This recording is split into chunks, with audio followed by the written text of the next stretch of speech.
Hey worshippers, I'm Felicia. And I'm Michaela, and here's our review of the 3 Commandments.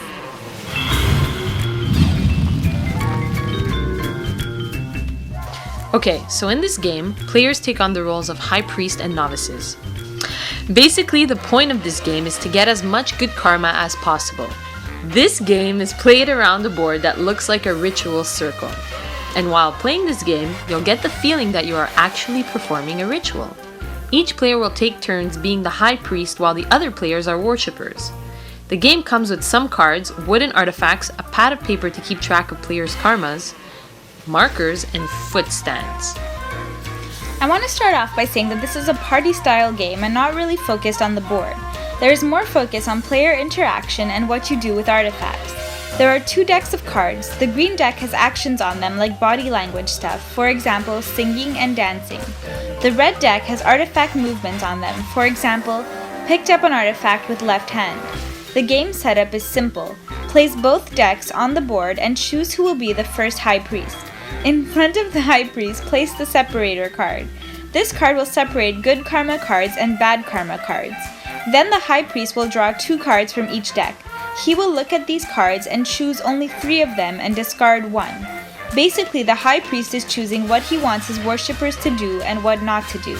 He will then place one of those cards in the bad karma section and the other 2 in the good karma section. These are not revealed to the players. The only thing that players will see is the backside of the card, so they only see green or red. This gives them a hint whether they should do actions like standing up or dancing, or do things with the ritual artifacts like move a black artifact into the center. Once the high priest has chosen his 3 commandments, he then places the artifacts however he wants on the board without touching lines. The game can now begin. A player's turn starts with picking up 1 artifact from the ritual board and then doing whatever they want. They can stand, sing, dance, talk to other players, leave the table, caress the artifact, talk to the artifact, etc.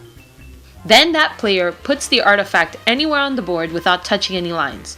This ends that player's turn. Meanwhile, the high priest is paying attention to everything that player did.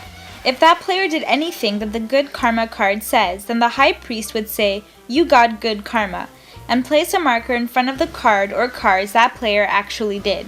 If the player did something on the bad karma card, then that player gets bad karma and is told, "You got bad karma." The points are taken from the top of the cards and added to the sheet for that player. It's important for other players to pay attention as well, so that they can see what they should or should not do on their turn. They can pick up hints by looking at what the others do during their ritual. If the worshippers get 4 times in a row bad karma or no karma, then the high priest is done for that round. Once all players have done their turns, the points are added up and the high priest gets the same amount of points as the highest scoring worshipper. Once every player has been a high priest, the game ends and the totals are added to see who wins. And that's basically it. Here are some examples of cards you will get in the game.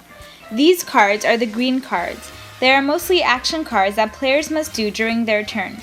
However, if the high priest has one of these cards on the bad karma side, then you must not do these actions. Then there is the red cards. These cards have to do with the artifacts, mostly what a player does with them during their turn, where they pick it up from, and where they place it at the end of their turn. I like the fact that there is some strategy on the high priest part when it comes down to placing the artifacts. I had a good time and would play it again. I'm gonna give it an 8 on 10. I like the concept, it's very original, and anyone can play. I agree. It's fun with the right group. Kind of feels silly at first, but then the players really get into it and fun starts after 1 round. And if you're creative enough, they give blank cards so that you can make your own commandments. I'm gonna give it a 7 on 10. Good concept, but again, you need to play with a good group.